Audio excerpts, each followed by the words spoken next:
entire game, whether it's a charge or a block or a deflection that was wrong, or a foul that should have been called that wasn't called, or vice versa. Give me a 48-minute report. And people that will understand that there's so many mistakes that the referees make over the course of the game that referees, ready folks, don't decide the outcome. Betting above the rim, only on SportsGrid. How fragile are these guys? It's amazing. They're supposed to be the greatest athletes in the world, and yet they can't walk and chew gum at the same time without getting hurt, for goodness sakes. That Trout injury really is a bummer, too, because people thought he was going to have a big year. And I look, I don't feel bad for the Angels. I don't like Mike Trout in Anaheim. I thought he should have left when his contract was up. In-game live, prime time, only on SportsGrid. Devastating loss to Georgia Tech, where they made significant coaching errors, but Miami, with all of these changes, obviously looking to churn over this roster and upgrade the talent level. Don't sleep on Rick Pitino. Listen, at the end of the day, the portal is the portal, Mike. Don't matter where you came from, it's where you're going and how much money can you get. Inside the transfer portal, only on SportsGrid. And now you have to qualify in these majors. You got to go do it, man. Like, and it just comes off really petty to sit up there and be like, I'm not. You know what you signed up for. So I don't like the pettiness. And I 100% think Taylor Gooch should be in the major championships. Mm-hmm. So in the same note, I'm saying this, but also it's like, hey, this is the world in which we live in right now, and you don't deserve anything. Only on SportsGrid.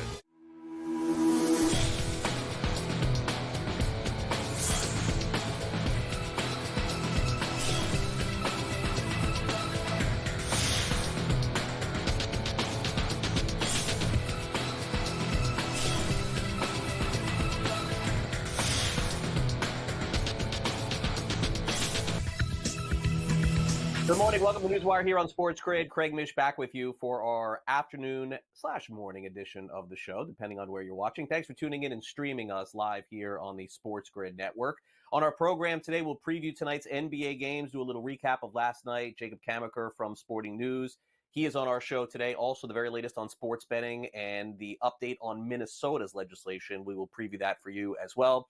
In addition, don't forget the PGA Championship is coming up this weekend. The National Hockey League has playoff games going on. And, of course, the one thing that never stops is the cycle of the National Football League. It is that keeps on giving because today is schedule day in the NFL. Now, it doesn't mean a whole lot in terms of sports wagering yet, but you know that all of the websites and apps, as soon as these games go live and are announced by the National Football League later today, you'll be able to bet on these games as well. One game in particular that will catch the eye of many will be the fact that you'll be able to watch Christmas Day football yet again this upcoming season. But there is a catch week 17, and the catch is you're going to be watching it on Netflix. Netflix has made the announcement official that they will be hosting a Christmas Day game this year. Now, according to several reports, as of now, not confirmed, but I'm guessing that nobody would report this if it was false, the Kansas City Chiefs and Pittsburgh Steelers are going to be that Christmas Day game in Pittsburgh. Now, again, week 17, we've already seen games streamed on Amazon Prime. We're now headed over to Netflix for another streaming possibility on that day. Naturally, the NBA plays on Christmas Day as well. It used to be just them. NFL added Christmas Day game last year, had a lot of success with it, even though the game stunk. And this year will be Patrick Mahomes playing on Christmas Day this year against the Pittsburgh Steelers on Netflix. So that's the latest there. National Basketball Association last night. Hey, the Denver Nuggets, I guess they can win at home. They did it yesterday, crushed the Timberwolves. Final 112-97. Denver now leads the series 3-2. When they go back to Minneapolis, they can win the series. Jokic was incredible last night. 40 points, 13 assists, 7 rebounds, 2 assists, 1 block. Also didn't turn the ball over. Aaron Gordon, 18 points, 10 rebounds, 5 assists, and 1 steal. Jamal Murray chipped in 16 points as well. Also, Jokic last night got the NBA's most valuable player, received it in person in front of the home fans, and said that it was a moment that he will never forget. The moment of being able to receive it in front of the fans, does that ever get old for you? No, I think just like the love from the crowd that you can feel, and teammates, coaches, and I think it's just a moment that I'm going to remember my whole life. Nikola, in Game 3, you had the dunk over Anthony Edwards. Tonight, you drove and kind of put it behind your head. Where's that coming from, and is that a product of Minnesota's rim protection? Do you feel like you need to finish with more authority when you have the chance? I had an open lane, and just, I'm a freak of nature, and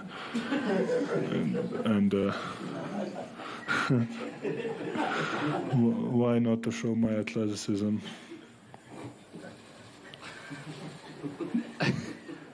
One more game for Jokic and the Nuggets to head back to the Western Conference Finals. The Knicks are one game away from the Eastern Conference Finals.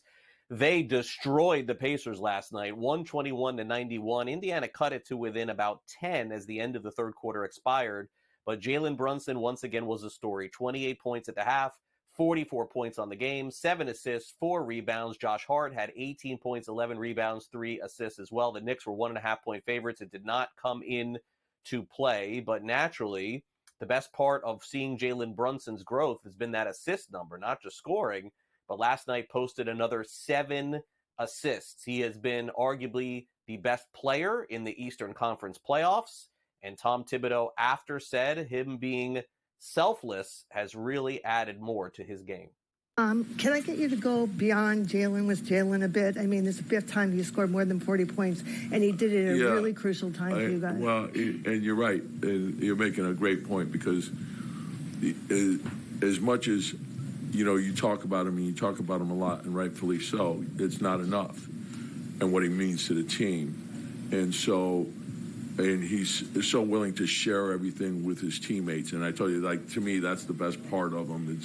His play is spectacular, but who he is as a teammate, as a leader, it makes us that, and I think but it's big shot after big shot, and I just love, there's never any excuse making from him. He's never talking about, injuries, and, a lot of times, you hear people talking about their injury. A lot of it's excuse making. You never get that from him. It's always, I'll be better next game. Even when he plays a great game, I'll be better next game. And I love that mentality. Game 6 coming up in Indianapolis, where the Knicks can close it out, although Indiana has won their home games as well. Donovan Mitchell, meanwhile, status to be determined for tonight's game. Boston is a huge favorite tonight, folks. It looks like 14 or 15 points over Cleveland on the FanDuel Sportsbook. Tells you Mitchell may not play in this one, although the Cavs did cover the last game. Rudy Gobert fined $75,000 for gesturing to a referee, rubbing his fingers together for that money sign gesture during Game 4, the Wolves' second-round series with the Denver Nuggets. The league announced on Tuesday. Gobert said it was just emotions. I lost control of my emotions. Also lost control of other things, I would say, in that game. Caitlin Clark, meanwhile, made her WNBA debut. Are the odds makers good? They set her point total at 21. She scored 20 last night. Great job by the odds makers right there. But yeah, they lost last night, 92-71. The Fever, probably not one of the better teams, and going to need a lot more than Caitlin Clark to succeed this season. Meanwhile, the Los Angeles Lakers closing in on hiring a new head coach. J.J. Redick leads the list, 39-year-old ESPN analyst, 15-year NBA veteran. He is a possibility. James Borrego, Sam Cassell, those are some of the early targets. Also, Borrego, 46 years old, associate coach of the Pelicans. Sam Cassell played in the NBA a long time and is a current assistant coach for the Boston Celtics. Redick, by the way, has not coached above the youth level, so that would be an interesting hire if they choose to do that. Meanwhile, the story continues with the translator of Shohei Ohtani, Ippei Mizuhara. He pleaded not guilty to bank and tax fraud, just a formality, in an arraignment on Tuesday. It's a non-guilty plea, procedural step as the case moves forward, even though he has already agreed to the plea deal. So don't make more of it. There's nothing more to it. Philadelphia Phillies, best team in baseball, reached 30 wins. Aaron Nola yesterday shut down the Mets 4-0. Perfect game into the 6th inning. And complete game, 6th of his career. He's been great. Phillies have been great. Bryce Harper's been great. Philly usually not getting off to great starts, but they have done it thus far in April and May. Meanwhile, former Philly Rhys Hoskins is having a nice year for Milwaukee. Unfortunately placed on the 10-day injured list with a strained right hamstring. Owen Miller was recalled. The manager, Pat Murphy, says it's not terribly bad, but a hamstring strain is like 2, 3, 4 weeks. So gave a pseudo timeline on that. Meanwhile, afternoon baseball today, Blue Jays, Orioles, 12:30 Eastern, Brewers, Pirates, 1:10 Eastern, Marlins, and Tigers finishing off their series also 1:10 Eastern as well. Bit of a surprise in the National Hockey League last night. Florida Panthers playing in Sunrise with a chance to close out the Boston Bruins. They couldn't do it. Final score 2-1. So now they head back to Game 6 for Boston. And the Panthers lead the series 3-2, but Boston, of course, has had a lot of success at home this year, so we'll see what happens. If Boston wins, then they would go to a Game 7 back in Sunrise. Meanwhile, the Edmonton Oilers, they defeated the Canucks, and they won 3-2, so that series is now tied at 2. A lot of prognosticators think this series could potentially go the distance. How about a second career for offensive lineman Jason Kelce? It's been announced that he is going to appear on ESPN's Monday Night Countdown. He played 13 years in the NFL. Multi-year agreement has been signed. He's 36 years old. He'll also join ESPN's Super Bowl studio coverage in Los Angeles when they air the game. Also, Trey Hendrickson has been committed to the Bengals after requesting to be traded. Initially, Hendrickson was thought to want to leave. He announced this about a month ago after T. Higgins sort of wanted his way out too. But after a Tuesday offseason workout, Hendrickson all smiles. It looks like he's going to be back with the Bengals this season. All right, coming up next, it's time for us to recap what happened last night with the Nuggets and Timberwolves, also Pacers and Knicks, and see if the Cavs can hang with Boston tonight, and we'll flip that coin with the Oklahoma City-Dallas series. We've got Jacob Camenker from Sporting News up next. Don't go away.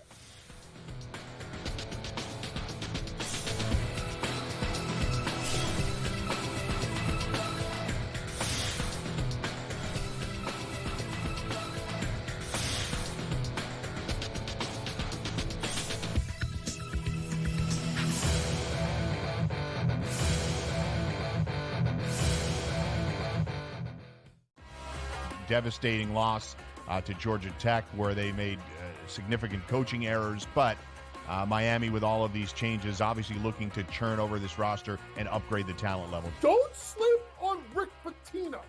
Listen, at the end of the day, the portal is the portal, Mike. Don't matter where you came from, it's where you're going and how much money can you get. Inside the transfer portal, only on SportsGrid.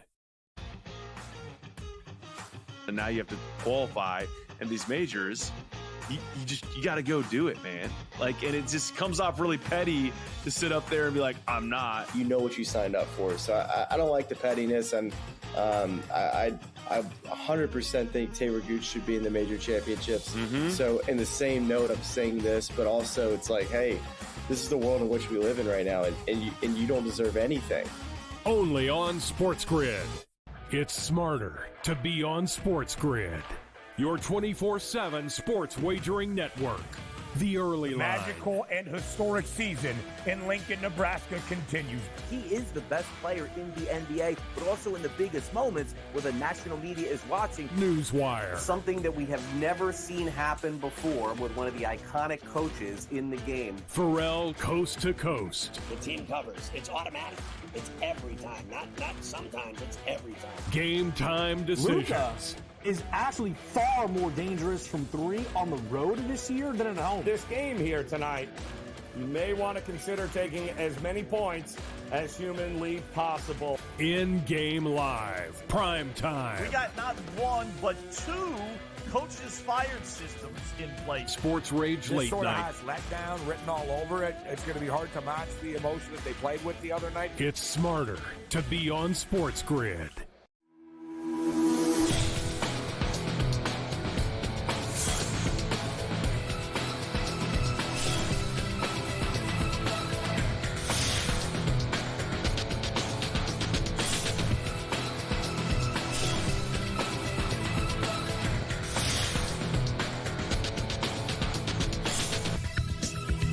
Welcome back to NewsWire here on SportsGrid. Not sure who to compare Nikola Jokic to. Maybe Jacob Camenker can weigh in on this. You know, I grew up during – I did watch Larry Bird and Magic Johnson. I'm old enough to remember that and old enough to remember the end of Dr. J, and certainly watched Shaquille O'Neal and Kobe Bryant, Dwayne Wade, LeBron James. I don't know where to compare Jokic to this, Jacob, because he's not – like any of the others. He's got the size of Shaq, but he's got the skills of Magic.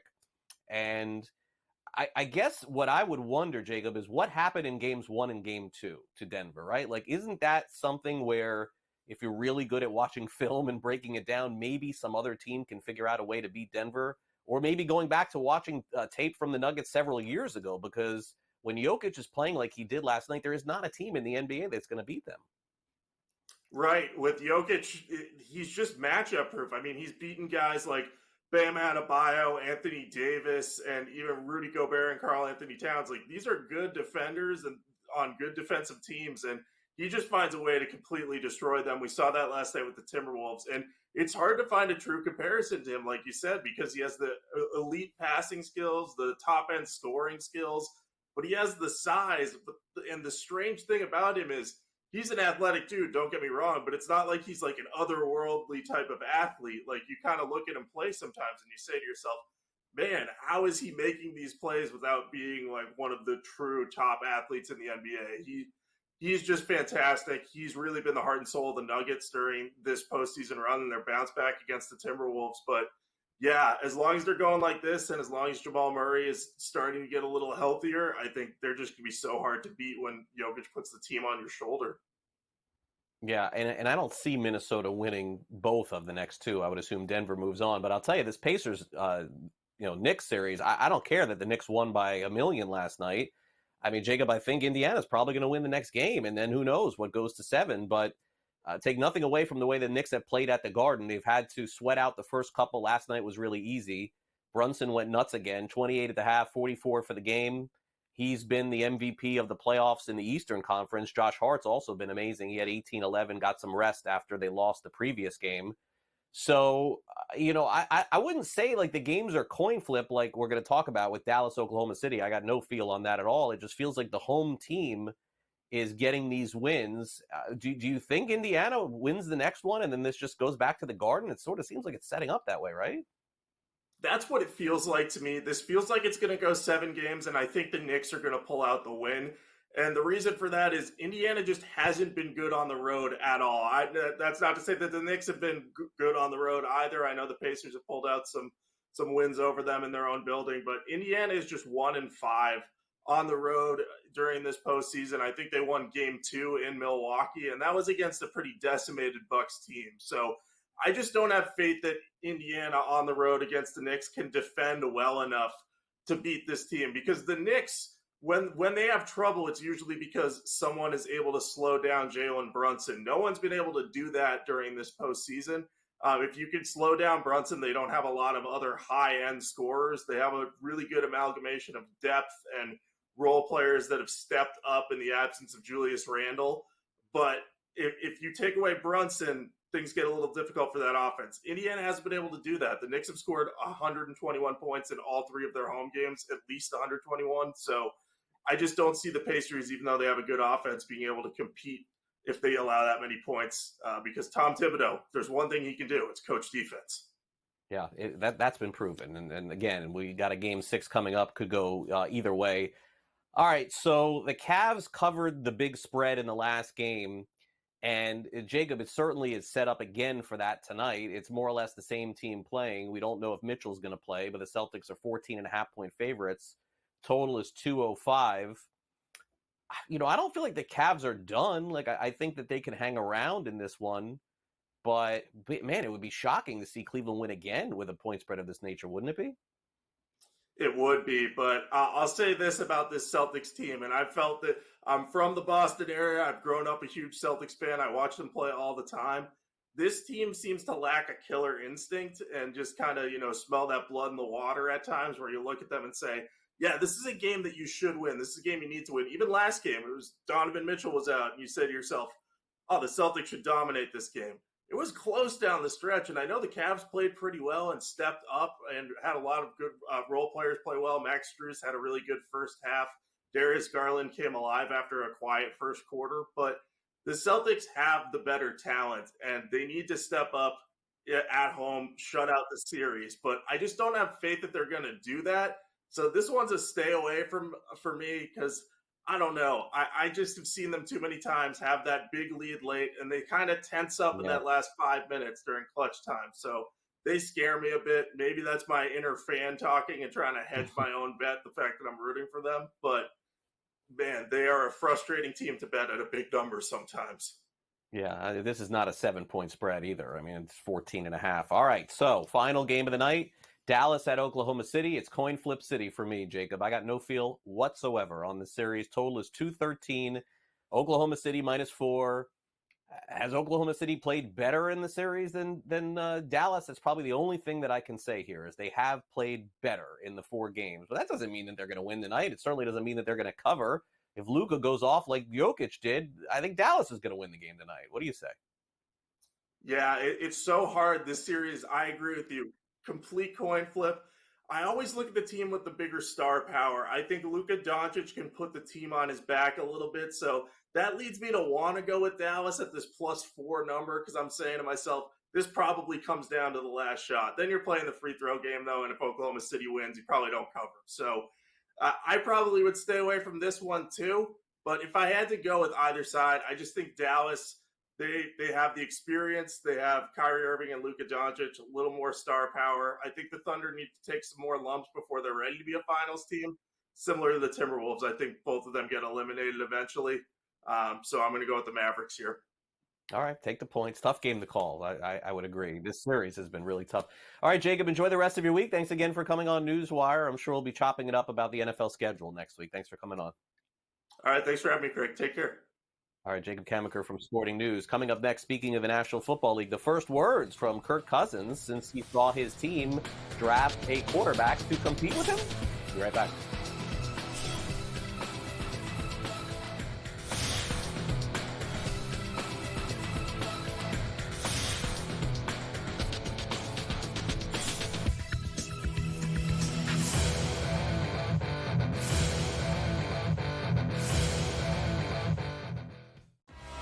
Devastating loss to Georgia Tech where they made significant coaching errors, but Miami with all of these changes obviously looking to churn over this roster and upgrade the talent level. Don't sleep on Rick Pitino.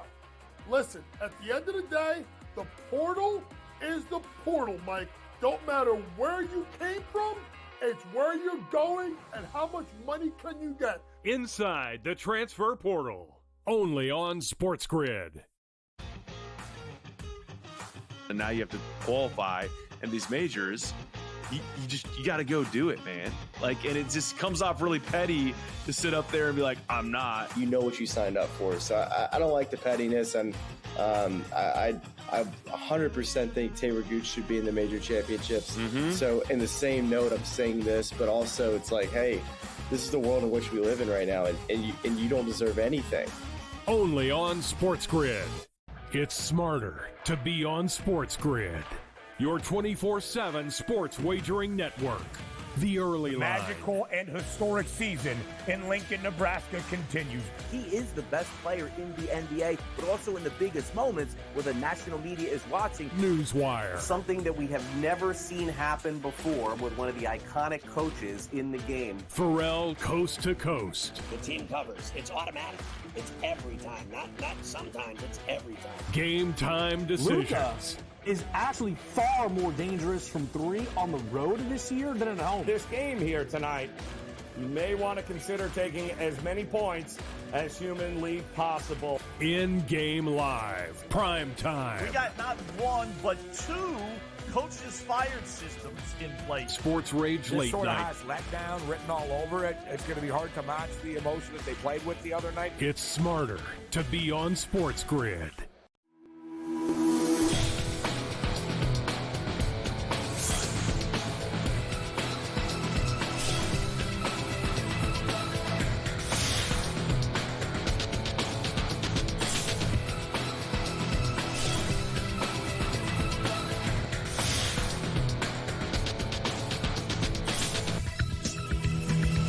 Right now we're seeing some off-season workouts, mostly voluntary, around the National Football League, but there is some media availability at these camps, and one of which, of course, is the Atlanta Falcons, maybe the most talked-about team this offseason, because they signed Kirk Cousins to a mega deal to become their starting quarterback, and then, I don't know if it was a pivot or not, but then decided to back up Cousins with a first-round pick in Michael Penix Jr., which certainly shocked everyone, including Cousins, who said that, according to his agent, he had no idea that they were going to be taking a quarterback right up until the draft began and then maybe even minutes before the pick. And so naturally the media yesterday asked Cousins as to whether or not he would have still signed with the Falcons if he'd known that his team would be investing a first-round pick in his backup.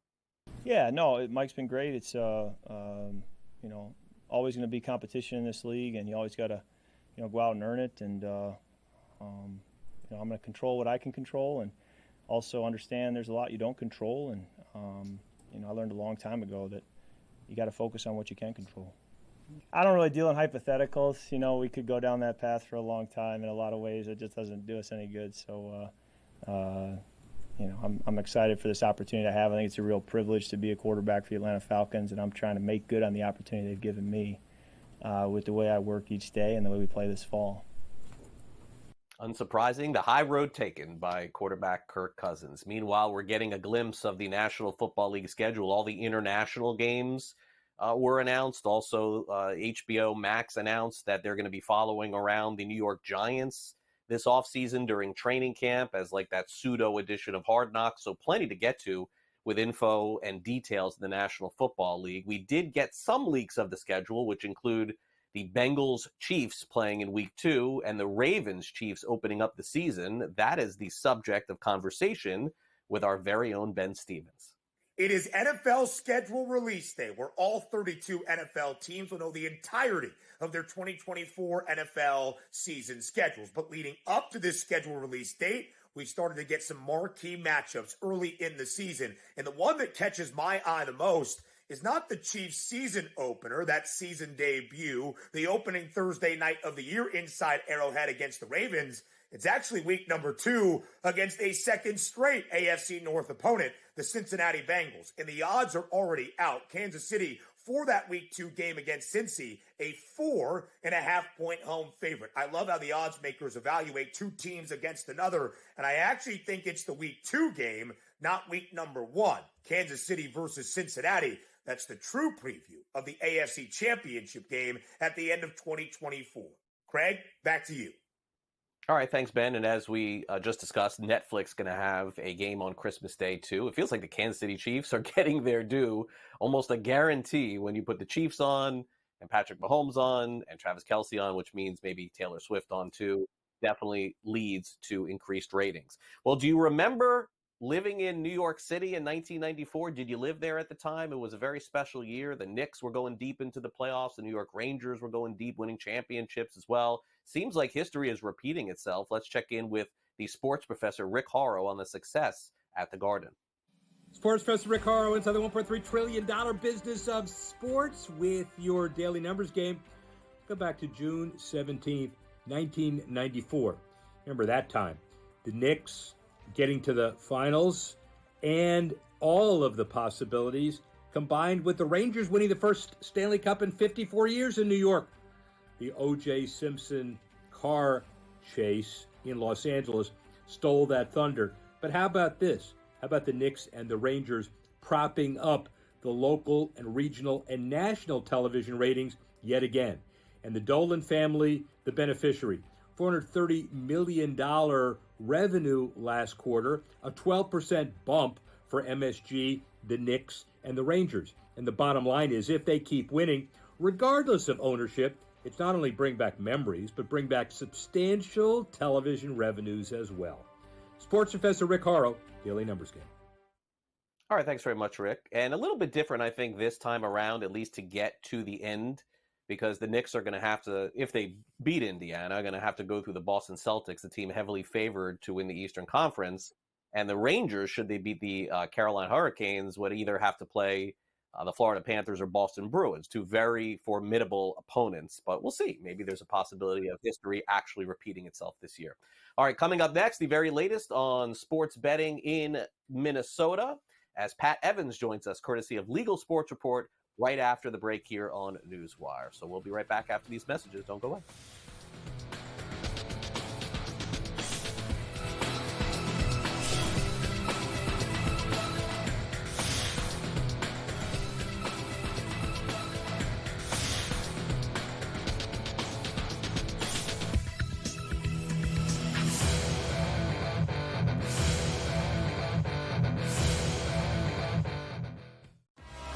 devastating loss to Georgia Tech, where they made significant coaching errors. But Miami, with all of these changes, obviously looking to churn over this roster and upgrade the talent level. Don't sleep on Rick Pitino. Listen, at the end of the day, the portal is the portal, Mike. Don't matter where you came from, it's where you're going and how much money can you get. Inside the transfer portal, only on SportsGrid. And now you have to qualify, and these majors, you got to go do it, man.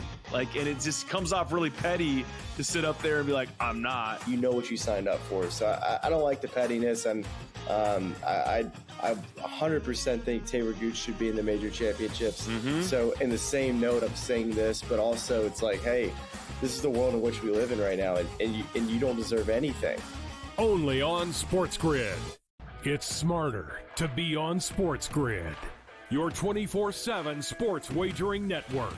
The early line. Magical and historic season in Lincoln, Nebraska continues. He is the best player in the NBA, but also in the biggest moments where the national media is watching. NewsWire. Something that we have never seen happen before with one of the iconic coaches in the game. Pharrell coast to coast. The team covers. It's automatic. It's every time. Not sometimes. It's every time. Game time decisions. Luka is actually far more dangerous from three on the road this year than at home. This game here tonight, you may want to consider taking as many points as humanly possible. In-game live, prime time. We got not one, but two coaches fired systems in place. Sports Rage This late sort of night. has letdown written all over it. It's going to be hard to match the emotion that they played with the other night. It's smarter to be on SportsGrid.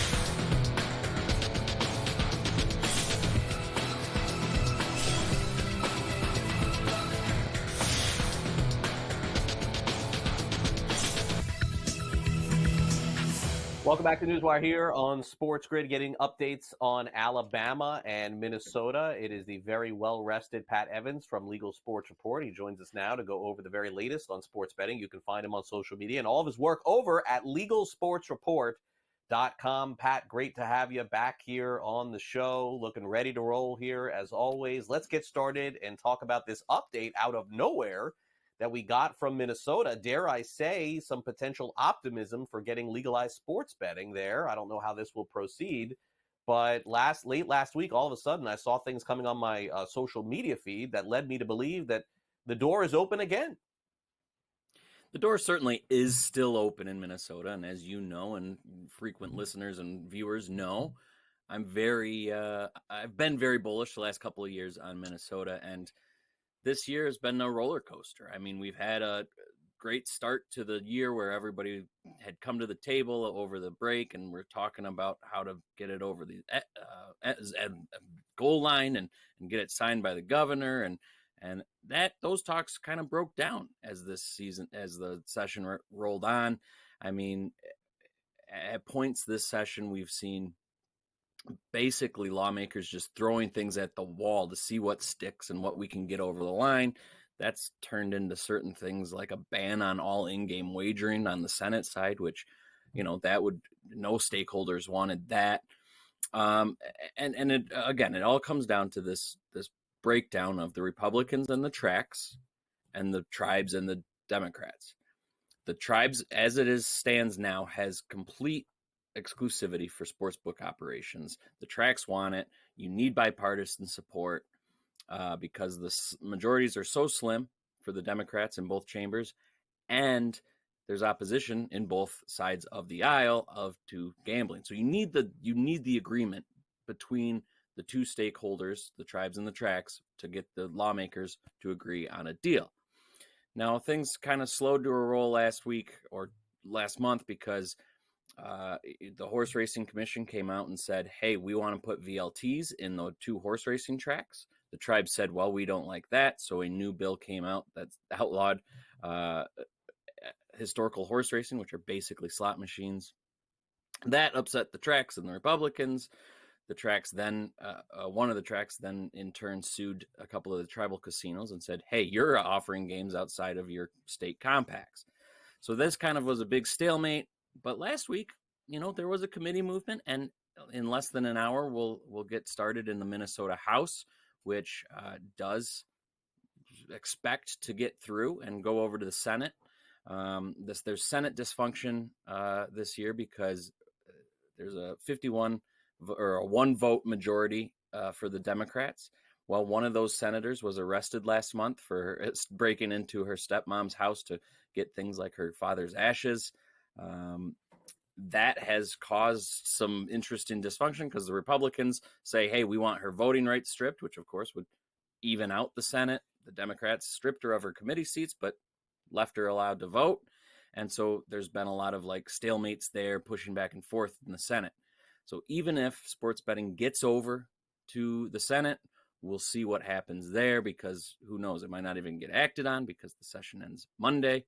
And we've got a Republican Senator, Jeremy Miller, who has sponsored sports betting legislation in the past. He came out earlier this week and said, hey, we're still working on it. We can come to a deal. I'm working on, working with both parties, trying to come up with a deal. But we're only going to approve it. The Republicans are going to approve it if the tracks get a license. And the tribes don't want that. The tribes hold a lot of power with the Democrats. So there's a lot of things at play right now. And, a couple industry sources have told me it's about 50-50. We've had lawmakers that sponsor it when everything was happening last month say it was down to 20%. So, there's some optimism. The door's still open, as you said, but so many moving parts that need to come into action with just a few legislative days left. As one door opens, as we say, maybe another one closes, and it seems like the door is closed on Alabama having sports betting anytime soon, Pat. But the first thing that probably has to happen for this to go forward is the lottery has to be approved. And even that thus far has not happened. So maybe some optimism in Minnesota, less so in Alabama. Yeah, Alabama started really strong this year. I think it was one of the states that I said, hey, this actually seems to be lining up great. The past few years have seen a Senate proposal, very comprehensive gambling issue that included lottery, sports betting, casino gaming, a compact with the Porch Creek of Indians. And that had advanced through the Senate before. And then, last year, the House said, hey, let's educate the members. Let's not have a Senate push right now. We'll work on this in the future. Well, this year, House leadership took the issue and said, hey, we're going to develop our own package. They pretty much put together a similar package that has passed the Senate before. The House overwhelmingly passed it. They knew it was the governor's wish. They knew it was the House Speaker's wish. So we got this big package, including sports betting, into the Senate, something they had virtually passed in the past. Well, the Senate went ahead and said, well, this isn't what we want. They stripped out sports betting. They stripped out casino gaming. They sent it back to the House. The House said, well, that's not what we passed.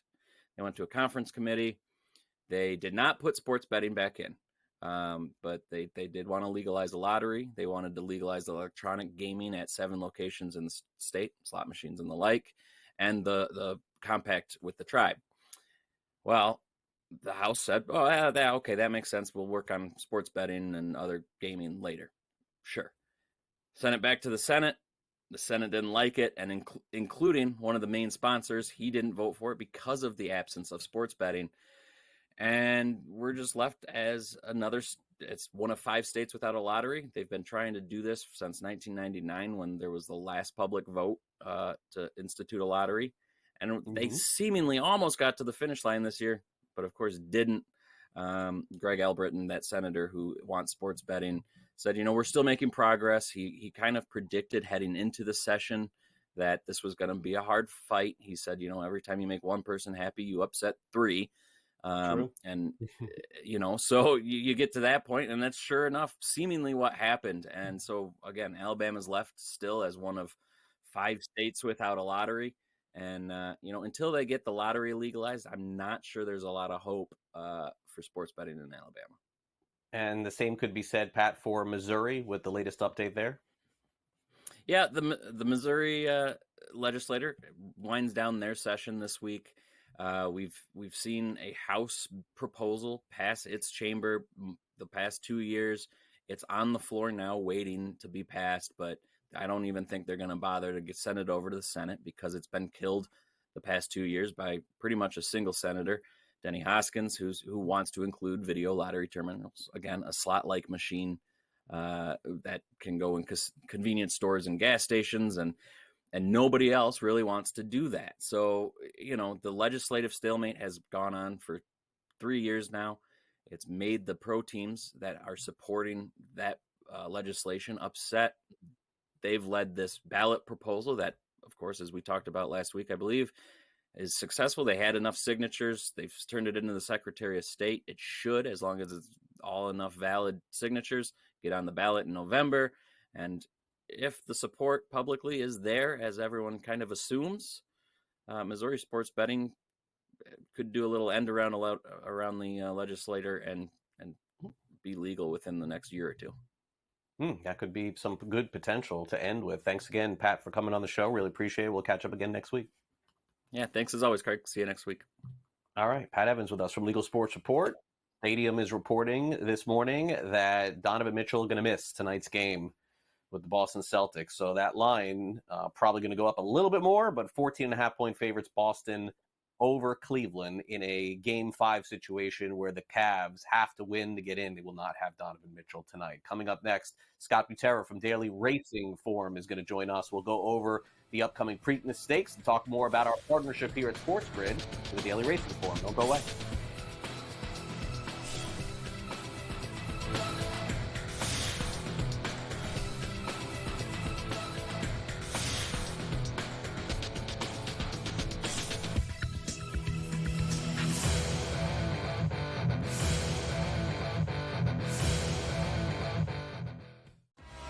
Devastating loss to Georgia Tech, where they made significant coaching errors. But Miami, with all of these changes, obviously looking to churn over this roster and upgrade the talent level. Don't sleep on Rick Pitino.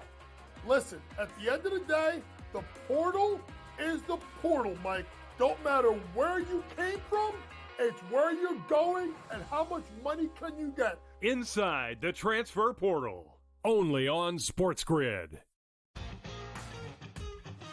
And now you have to qualify, and these majors, you got to go do it, man.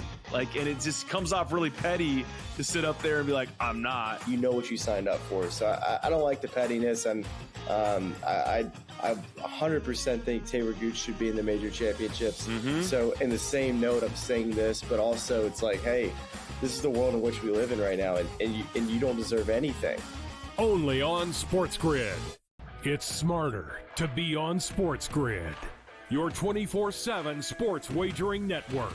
The early line. Magical and historic season in Lincoln, Nebraska continues. He is the best player in the NBA, but also in the biggest moments where the national media is watching. NewsWire. Something that we have never seen happen before with one of the iconic coaches in the game. Pharrell coast to coast. The team covers. It's automatic.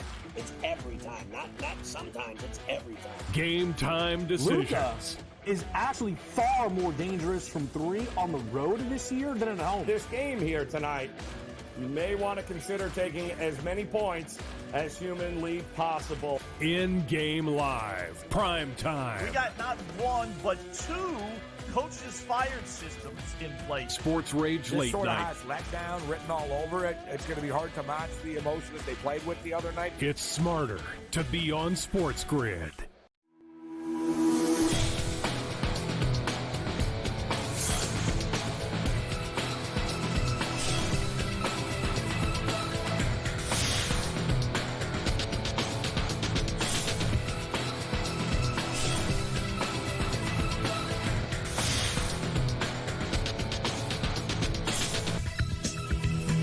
Welcome back to NewsWire here on SportsGrid. Always fun to talk horse racing here on the show. And again, it's such a fun sport. It's been around for so long, and I feel like it's taken a little bit of a backseat to sports betting, but it shouldn't, because it still is the most exciting 2 minutes, I think, anywhere in sports. And Scott Butera of Daily Racing Forum is going to join us now go over the upcoming Preakness Stakes, which, of course, will be interesting to see if Mystic Dan can win again after being a big long shot going into the Kentucky Derby, and talk a little bit more about daily racing form and how people can access it. Scott, thanks for coming on NewsWire. Great to see you and meet you for the first time here on the show. Appreciate you coming on. Yeah, no, Craig, it's great to be here. And thanks for that lead in with horse racing taking a back seat. I think anyone who's at the Kentucky Derby saw just how fantastic, an event at a horse race can be with, over 160,000 people there and 16 million viewers. And hopefully the Preakness, in this upcoming week can carry that forward. So excited about what's going on in racing. And I think sports betting and the craze around sports betting is actually, given more attention to horse racing and betting on horse racing. So hopefully things can come together.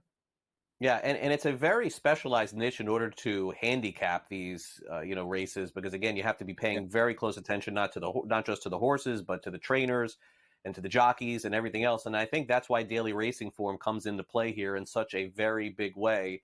I would like to talk a little bit about the platform for people who may be watching for the first time and get a better understanding as to what daily racing form provides. Yeah, daily racing form is really the leading provider of horse racing, thoroughbred horse racing data and analytics, really in North America and hopefully throughout the world one day. And, if you're a handicapper, and like you say, people will spend a lot of time handicapping racing.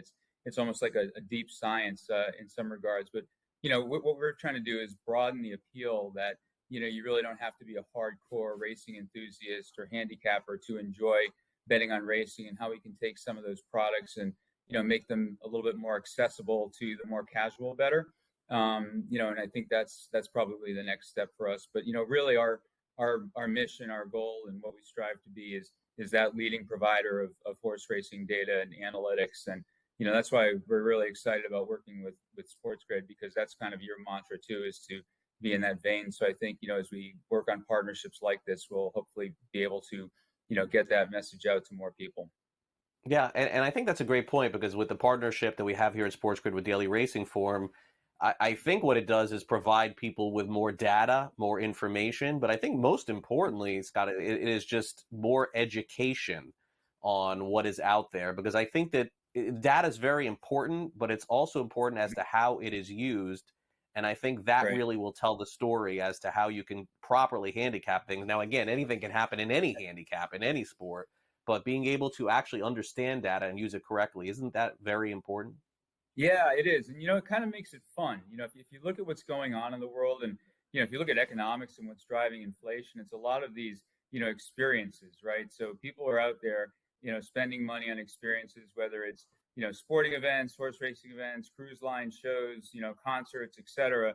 People want to be entertained. And, what our data does, it makes, watching racing very engaging, right? So if you're looking at an upcoming race, you somehow feel like you've had some inside information, or if you spent, days, weeks, hours, whatever, trying to solve the puzzle of who's going to win that race and you succeed, it's a very satisfying accomplishment. So, we really are looking at, one, yes, you can use our data to handicap and hopefully, make money if you're, an experienced handicapper, but also, to have fun, right? And get some fun information that when you're watching a race as a more casual bettor, you can really enjoy what you're seeing and have, a little bit of knowledge as to what's going on. Yeah, I think that is really the key, is to get a better understanding. And again, here we're trying to entertain as well as educate, and I think that's part of it. The entertaining, very fast race at Pimlico this weekend will be the Preakness, and no surprise that Mystic Dan is once again the favorite. Because a lot of the horses, let's be honest, Scott, have dropped out. And we see this a lot after the Kentucky Derby when horses don't have success. We just don't see them anymore. I'm looking right now. It looks like a 9-horse race coming up this weekend. I guess that's it. We haven't had a Triple Crown winner since Justify. Is Mystic Dan one of those horses that could potentially do it? So many times we see a horse win the Derby, become the favorite in the Preakness, and then fall short. What happens, do you think, this weekend? Well, it's kind of an open field, and with Muth, scratching this morning due to a fever from a coast-to-coast flight, and being somebody who commutes from the West Coast to New York, I sort of get that and feel bad for him. But the field is really open. But being somebody who wants the sport to be successful, always having a live Triple Crown, is great for the sport, great for fan engagement. So it'd be great to see Mystic Dan prevail, but you also have some pretty good horses out there. Baffert's still alive with Imagination, and if you like a long shot, Uncle Heavy with Irad Ortiz on board could be an interesting call as well. So I think it's going to be an exciting race, but somebody who gets a lot of value out of the sport, drawing a lot of attention, it'd be great to keep that Triple Crown alive. Scott, let's end with this. We know the explosion of sports betting has created content and shows like ours. Where do you see the future of betting on horses? Just that, I think that it's going to participate in that. I think the, rising tide hopefully floats all boats. Historically, horse racing has been one of the leading, sports to bet on throughout the world. It's the only sport you can bet on kind of on a 24/7 basis. It does have broad international appeal. And I think, by efforts like this and getting more exposure and events like, the Derby and the Preakness and hopefully the Belmont, it's creating a lot of attention. I think you're going to see horse racing, make a huge comeback, and I think it's going to have broader appeal to that younger market that wants to have fun and bet on sports and bet on racing. Yeah, I think folks forget that before legalized sports betting happened, horse racing was the go-to for people who wanted to bet on events. All right, well, Scott, great to catch up again. Thanks again for coming on NewsWire. We'll check out all the information this weekend here on SportsGrid and also over at Daily Racing Forum. Thanks again for coming on. Appreciate it, Craig. Thank you so much. All right, Scott Butera with us here on NewsWire. As we take a quick time out here on the show, we'll come back and wrap things up next. There's a pitcher in Major League Baseball that is throwing faster than anybody has in years. We'll tell you who that is. And also Tom Brady talks about doing the roast on Netflix. Does he like it? Did he hate it? Does he have any regrets about it? We'll share what he said coming up next. You're watching NewsWire on SportsGrid, Monday through Friday, 11 a.m. to 12 p.m. Eastern. I'm Craig Mish. We'll be back after these quick messages. Don't go away.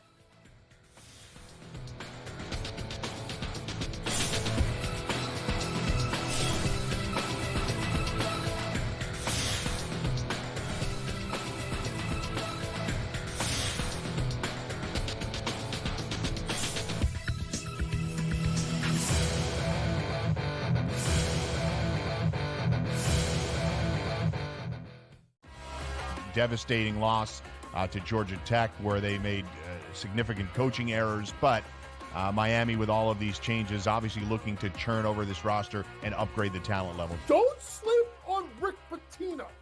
Listen, at the end of the day, the portal is the portal, Mike. Don't matter where you came from, it's where you're going and how much money can you get. Inside the transfer portal, only on SportsGrid. And now you have to qualify, and these majors, you got to go do it, man. Like, and it just comes off really petty to sit up there and be like, I'm not. You know what you signed up for. So I don't like the pettiness, and I 100% think Taylor Gooch should be in the major championships. So in the same note, I'm saying this, but also it's like, hey, this is the world in which we live in right now, and you don't deserve anything. Only on SportsGrid. It's smarter to be on SportsGrid, your 24/7 sports wagering network. The early line. Magical and historic season in Lincoln, Nebraska continues. He is the best player in the NBA, but also in the biggest moments where the national media is watching. NewsWire. Something that we have never seen happen before with one of the iconic coaches in the game. Pharrell, coast to coast. The team covers. It's automatic. It's every time. Not sometimes. It's every time. Game time decisions. Luka is actually far more dangerous from three on the road this year than at home. This game here tonight, you may want to consider taking as many points as humanly possible. In-game live, prime time. We got not one, but two coaches fired systems in place. Sports Rage Late sort of Night. has letdown written all over it. It's going to be hard to match the emotion that they played with the other night. It's smarter to be on SportsGrid.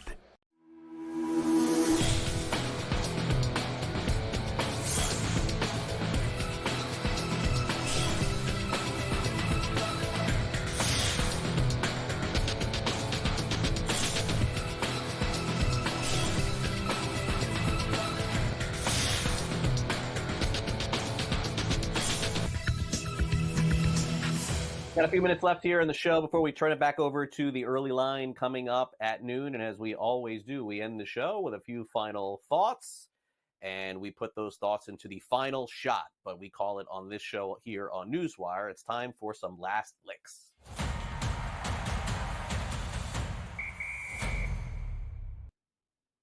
And wouldn't you know, we're going to be focused on a number of different topics. One of my favorites, as you know from watching this show, is these alternate football leagues that continue to launch and fail and launch and fail. Well, wouldn't you know, they got the right guy for this. The new interim, just one interim, but the new interim commissioner of the Arena Football League looks like it's going to become former NFL head coach with the Titans and then the Rams, Jeff Fisher. That is right. 66-year-old Jeff Fisher, who's with the ownership group of the Arena Football League's Nashville Cats, looking to potentially become the next commissioner to replace Lee Hutton. Now, according to reports, it is an interim tag. I don't know the dynamics of being a commissioner and actually owning a piece of a team, but it looks like could potentially happen. Fisher, probably best known from his days with the Titans when he took them all the way to the Super Bowl and was very close to winning the Super Bowl, which I was at, by the way, in Atlanta, a reach almost over the goal line against the Rams. And then, of course, with the Rams, he's formerly known as what? Being on Hard Knocks, let's be honest, and saying we're not going to go 7-9 again, and then they went 7-9 and 7-9 and 7-9. But hey, I'm a fan of Jeff Fisher, and certainly I hope it works out. But folks, I can tell you, these alternate football leagues, they never do. They never work out, and every year we're talking about them here on the show. But anyway, here's something that is working out. It is the Oakland Athletics back end of the bullpen. And if you have not been watching A's baseball, I get it and I understand it. But it is a historical performance from this kid, Mason Miller, who is a converted starter who is now in the bullpen for the Oakland Athletics. Folks, this kid is throwing not 100 miles an hour and not 101 and not 102. This guy's throwing 103 and pretty consistently in the 102 to 103 mile per hour range. He's been the best relief pitcher in all of Major League Baseball. His advanced metrics and stats show he's been even better than what his ERA is, which is like under 1, and his whip, walks and hits per inning, is under 1 as well. I guess the only question surrounding this kid Miller at this point is with Oakland's playing in Sacramento next year and then potentially in Las Vegas in like 3 years. The A's may not be very good. Can they afford, I know this is going to be hurtful for you A's fans, but can they afford to hang on to a bullpen piece for the next 3 or 4 years when they're only going to be winning, let's say 50, 60, maybe 70 games? On this year, they're on pace to win about 70, which is better than they have been. But Mason Miller has been best relief pitcher I've seen in years. Let's just keep it what it is. Throwing over 103 miles an hour, averaging 101, 102 for Mason Miller of the Oakland A's. Now, finally, Tom Brady did an interview with Variety recently, and as recently, it feels like of a few days ago. And unfortunately, Tom Brady says he does have some regrets. This is stunning, right? Stunning information that he has some regrets about doing the roast. And he says, quote, "It affected my kids," and quote, "I wouldn't do that again.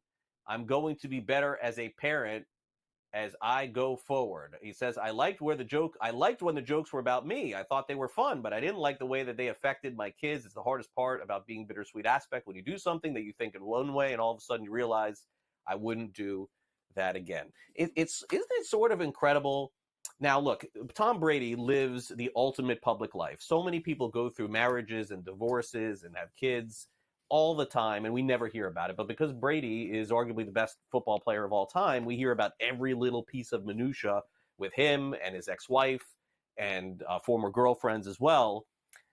But naturally, for a guy that's had this much success on the football field, it's sort of stunning to see the off-the-field stuff that happens with this guy. I mean, it just goes to show you that nobody is indeed perfect.